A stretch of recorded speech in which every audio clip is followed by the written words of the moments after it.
Hello, a very warm welcome to all my dear students. आज class 11th के लिए मैं ये वीडियो बना रहा हूँ।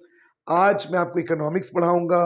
लास्ट 2-3 वीडियो से मैं अकाउंट्स ही कर रहे थे, तो मैंने सोचा लेट्स ब्रेक द मोनोटोनी और आज हम लोग पढ़ते हैं इको।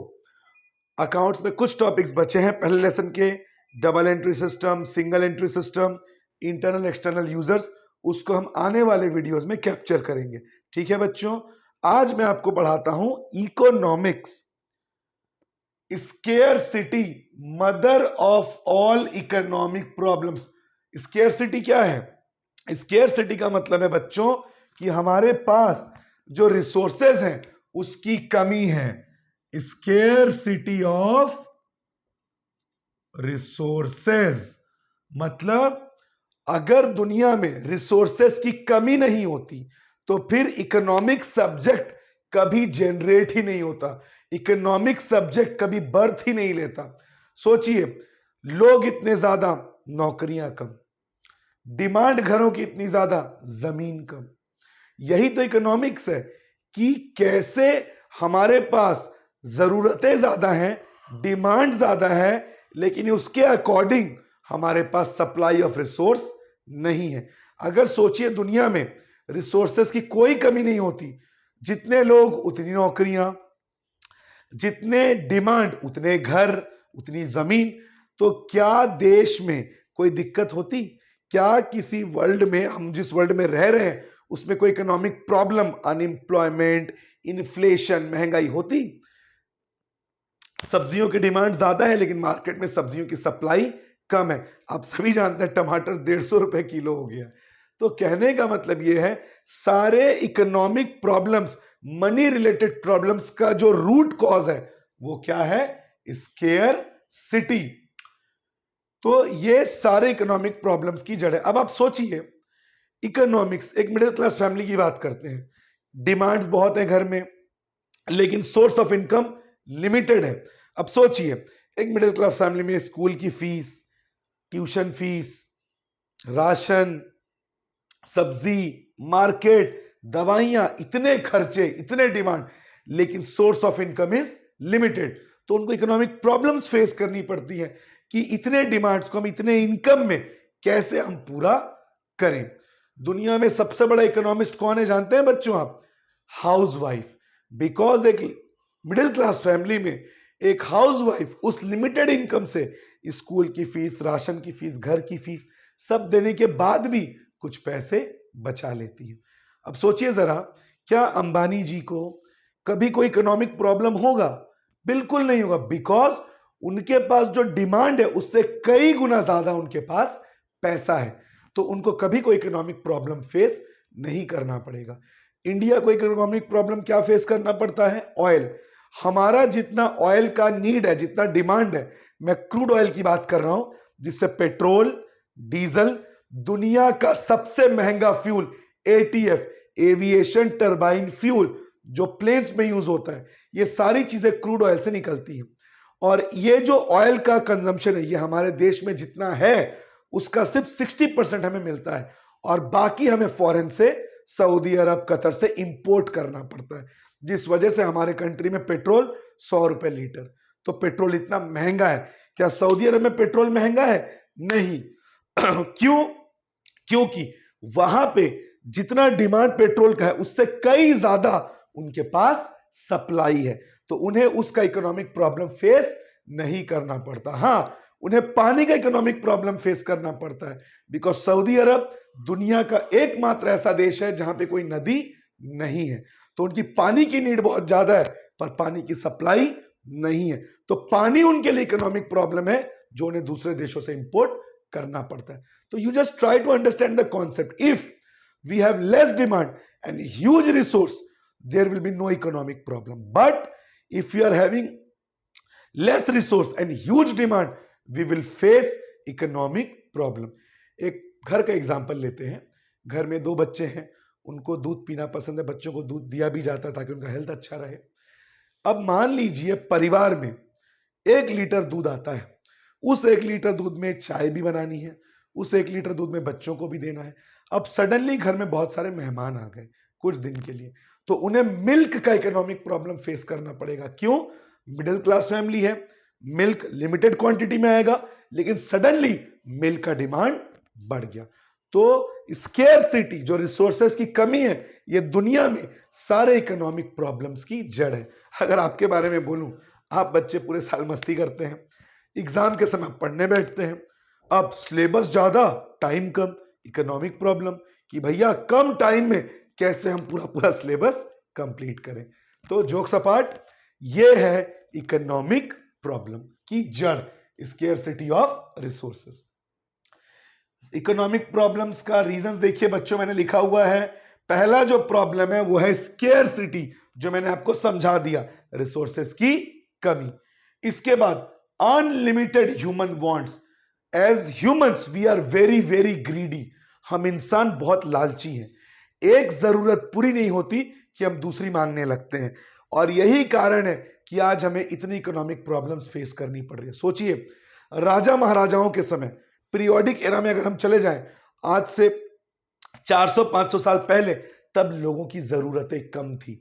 लोग, पेट्रोल डीजल की गाड़ियां नहीं बनी थी, तब लोग की जरूरत कम थी। लोग नेचुरल रिसोर्सेस का अंधाधुन इस्तेमाल, एक्सप्लॉयटेशन नहीं कर रहे थे। तो क्या इकोनॉमिक प्रॉब्लम्स हुई थी उस समय? नहीं। जब इंडस्ट्रियलाइजेशन हुआ, इंसान की लालच बढ़ी कि हमें गाड़ी चाहिए, गाड़ी में पेट्रोल वाली गाड़ी, स्पीड जानी चाहिए, प्लेन चाहिए, शिप चाहिए, कूलर बना नहीं, एसी चाहिए, कंडक्ट एसी चाहिए। तो कहने का मतलब यह है, इंसान की लालच लगातार बढ़ती जा रही है, और यह इकोनॉमिक प्रॉब्लम्स की जड़ को बढ़ाता है। अब आप सोचिए, एक बच्चा है, बहुत समय से अपने पेरेंट्स से कह रहे, पापा मुझे एक गाड़ी चाहिए। पापा ने गाड़ी लाके दी, अपने मेहनत के पैसे से जमा करके। अब बच्चा बोलता है, अब मुझे गाड़ी के साथ साथ एक महंगा फोन चाहिए। पापा ने वो भी लाके दिया। अब बच्चा बोलता है, मुझे गेमिंग कार्ड चाहिए, वो भी चाहिए। तो एक जरूरत पूरी नहीं होती कि दूसरी, दूसरी पूरी नहीं होती कि तीसरी। इससे इकोनॉमिक प्रॉब्लम्स बढ़ते चले जा रहे हैं। अब आप सोचिए, हमारे दुनिया में पेट्रोल की आने वाले समय में खत्म हो जाएगा। जो पेट्रोल डीजल 50 साल में खत्म होने वाला था, वो आने वाले 10-12 साल में खत्म हो जाएगा। Because we are becoming so greedy.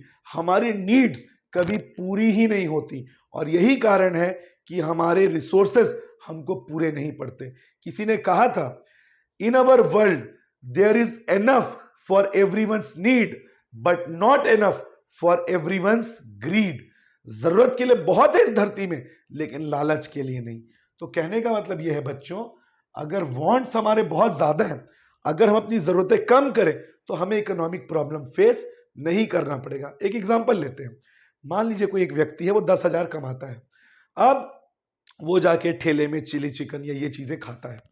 अब उसकी नीड और बढ़ गई, उसके डिमांड और बढ़ गए कि नहीं, अब मैं ठेले के बजाय होटल में जाके खाऊंगा। तो सडनली उसने अपना एक्सपेंस बढ़ा लिया। तो अब उसको मंथ एंड में पैसे कम पड़ेंगे, बिकॉज जब वो ठेले में खा रहा था, तब उसके महीने में सिर्फ 2,000 खर्च हो रहे थे, लेकिन अब वो होटल में जा रहा है, महीने में 5,000 खर्च हो रहा है। तो महीना का एंड होते होते उसके पास पैसे नहीं बचेंगे, और उसे लोन लेना पड़ेगा, और उसे बहुत प्रॉब्लम्स फेस करनी पड़ेगी। क्यों? क्योंकि उसने अपनी जरूरतें बढ़ा ली। तो ये जो इंसान की जरूरत है, जो लगातार बढ़ती जा रही है, घर ले लिए, अब एसी स्विमिंग पूल वाला घर चाहिए, कार ले लिए, स्पोर्ट्स कार चाहिए। तो इंसान की बढ़ती हुई जो जरूरतें हैं, उसकी वजह से इकोनॉमिक प्रॉब्लम्स आगे बढ़ती हैं।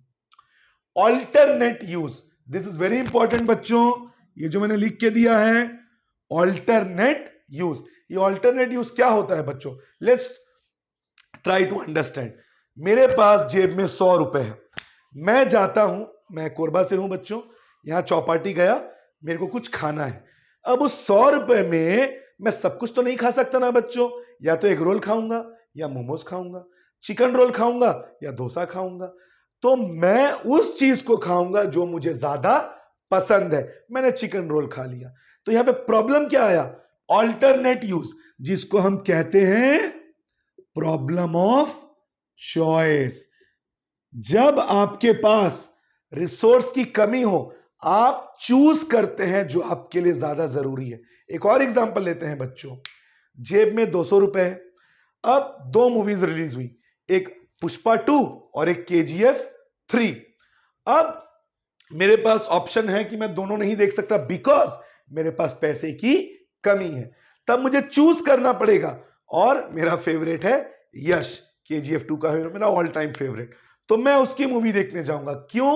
क्योंकि मेरे को वो ज्यादा पसंद है। तो कहने का मतलब यह है बच्चों, जब आपके पास रिसोर्स की कमी हो, आप उसको सिलेक्ट करते हैं जो आपके लिए ज्यादा जरूरी है। आपके अभी 10th के एग्जाम्स ले लेते हैं, जब समय कम था, 1 महीना बचा था एग्जाम्स के लिए, तब आपने क्या डिसाइड किया बच्चों? अब समय कम है, सिलेबस इतना है, मैं कौन सा सब्जेक्ट पढूं? तब आपने मैथ्स और साइंस और SST में ज्यादा फोकस किया होगा, क्योंकि वो आपके लिए ज्यादा इंपॉर्टेंट है। तो कहने का मतलब यह है, जब हमारे पास रिसोर्स की कमी होती है, हमें तब चूज करना पड़ता है। अब मान लीजिए मेरे जेब में 10,000 है, मैं चौपाटी के मैं सब खाऊंगा, मैं एग रोल खाऊंगा, मैं चिली चिकन खाऊंगा, मैं डोसा खाऊंगा, मैं मोमोज खाऊंगा, भले अगले दिन नींबू पानी पी के मेरा पूरा दिन वॉशरूम में बीत जाए, पेट खराब हो जाएगा इतना कुछ खाऊंगा तो, लेकिन मैं सब कुछ खा सकता हूं क्योंकि मेरे पास पैसे की कमी नहीं है। जब पैसे की कमी होगी, रिसोर्स की कमी होगी, तब मुझे चूज करना पड़ेगा।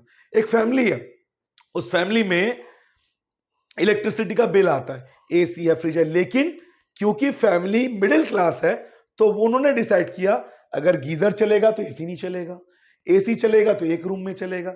क्यों? बिकॉज घरों में पैसों की कमी है। अगर वो घर बहुत पैसे वाला होता, घर में भी AC चलेगा, किचन में भी AC चलेगा, बाथरूम में भी AC चलेगा, कोई कमी नहीं होगी, बिकॉज पैसे की कोई कमी नहीं है। चुनना तब पड़ता है जब आपके पास पैसे की कमी हो। मेरे पास 10 लाख रुपए मेरे को जमीन लेना है, अब या तो मैं निहारिका वाली जमीन लूं या TP नगर वाली जमीन लूं। मैं दोनों जमीन तो नहीं ले सकता बिकॉज मेरे पास पैसे की कमी है। मैं वो जमीन लूंगा जो मुझे ज्यादा पसंद होगी।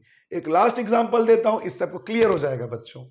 एक परिवार है, उसको छुट्टी मनाने के लिए गोवा जाना है, ठीक है, और गोवा जाने के लिए उस परिवार ने यह डिसाइड किया कि हम हर महीने 5-5 हजार जमा करेंगे, जनवरी फरवरी ऐसे करके दिसंबर तक 5,000 इंटू 12 60,000। फिर से रिपीट कर रहा हूं बच्चों, परिवार ने डिसाइड किया कि हर महीने हम 5,000 रुपए जमा करेंगे। वो अंबानी टाटा तो है नहीं कि गोवा घूमने जाना है, फॉरेन जाना है, तो भाई पैसे की कोई कमी नहीं है। वो परिवार मिडिल क्लास है, उसको अपने कॉस्ट कटिंग करके सेविंग करना पड़ा। हर महीने 5,000, 5,000 इंटू 12 60,000 दिसंबर तक उनके पास जमा हो गया। अब पूरी तैयारी हो गई जाने की। अब सडनली दिसंबर में दादी बीमार हो गई, दादी का ऑपरेशन कराना है, 60,000 का खर्च है। अब परिवार को चुनना पड़ेगा ऑल्टरनेट यूज, दादी का इलाज या छुट्टी।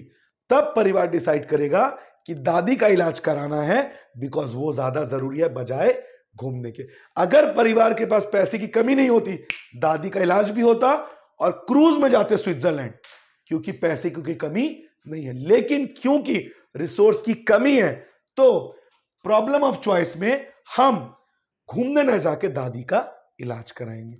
यही है ऑल्टरनेट यूज। यही इकोनॉमिक्स सिखाता है कि आपको चूज करना है रिसोर्सेज जब कम है जो आपके लिए ज्यादा जरूरी है। लास्ट टॉपिक आज के लिए बच्चों, ये देखिए मैंने लिख दिया है, positive economics and normative economics. Positive economics no moral value, कोई जजमेंट नहीं देगा, कोई मॉरल वैल्यू नहीं। मतलब अल्कोहल बेचो, शराब बेचो, बिकॉज शराब बेचने से सरकार को टैक्स मिलता है। We do not get into the details what is right what is wrong. हां, उस बॉटल में लिख दें कि alcohol consumption is injurious to health, शराब सेवन सेहत के लिए हानिकारक है, आप लिख दीजिए, लेकिन उस पर बैन मत लगाइए। हम लोगों को जबरदस्ती तो नहीं कर रहे हैं, लोगों की मर्जी है पीना है कि नहीं पीना है। सिगरेट पे बैन नहीं लग रहा है बिकॉज सिगरेट से सरकार को ढेर सारा टैक्स मिलता है। हम तो लोगों को जबरदस्ती नहीं कर रहे। हां, उसमें हम लिख दे रहे हैं कि तंबाकू सेवन कर्क रोग को बढ़ाता है, स्मोकिंग गिव्स कैंसर, तो ये आप लिखिए, लेकिन उसमें बैन नहीं लगा रहे। क्या है वो? Positive economics. पैसे आने चाहिए, हम इस बात पे बिल्कुल ध्यान नहीं देंगे क्या सही है क्या गलत है। हां, हम लोगों को यह बोल देंगे कि यह करना गलत है। Let people decide what is right and what is wrong. अभी आप देखिए ड्रीम 11 पे टीम्स बनती हैं, क्रिकेटर्स बोलते हैं ये ड्रीम 11 है, आप इस पे टीम बनाइए। अब बताइए बेटिंग जो है वो कहीं ना कहीं बच्चों में लत गलत डाल देती है कि बेटिंग करेंगे, पैसा लगाएंगे। तो पॉजिटिव इकोनॉमिक्स उस पर बैन नहीं लगने देगा, वो बोलेगा हम लोगों पे जबरदस्ती तो नहीं कर रहे हैं, लेट पीपल डिसाइड उन्हें बेटिंग करना है या नहीं, लेट ड्रीम 11 सर्वाइव, सरकार को उससे टैक्स मिलेगा। तो positive economics no moral values, ये मॉरल वैल्यूज पे ध्यान नहीं देता, लोगों को देखने दो क्या सही है क्या गलत है, ठीक है। नॉर्मेटिव इकोनॉमिक्स मॉरल वैल्यू, जो गलत है उसको रोकेगा भी। एग्जाम्पल, इंडिया में बिहार और गुजरात ड्राई स्टेट है, वहां शराब नहीं बिकती, शराब सेहत के लिए हानिकारक है, हमें टैक्स का पैसा नहीं चाहिए, जो सोसाइटी के लिए हार्मफुल है हम उसे होने नहीं देंगे। मॉरल वैल्यू, मॉरली गलत है शराब पीना, नहीं चाहिए उससे tax. Normative economics, over population is a curse to our society, हम चाइना को भी पीछे छोड़ चुके हैं पॉपुलेशन में, बधाई हो हम सभी को। होना चाहिए हम दो हमारे दो, हमारे इंडिया में चलता है हम दो हमारे कितनों, इसी तरह से हमने चाइना को पीछे छोड़ दिया है। तो पॉजिटिव इकोनॉमिक्स बस ये बोलेगा over population is bad for the country. Normative, over population गलत है, जिन पेरेंट्स के 2 बच्चों से ज्यादा है उनको ये फैसिलिटीज मत दो, बैन लगा दो 2 बच्चों से ज्यादा। तो नॉर्मेटिव इकोनॉमिक्स सही गलत बताएगा भी और गलत को होने से रोकेगा भी। तो बिहार और गुजरात जो ड्राई स्टेट है वो किसका एग्जांपल है, नॉर्मेटिव।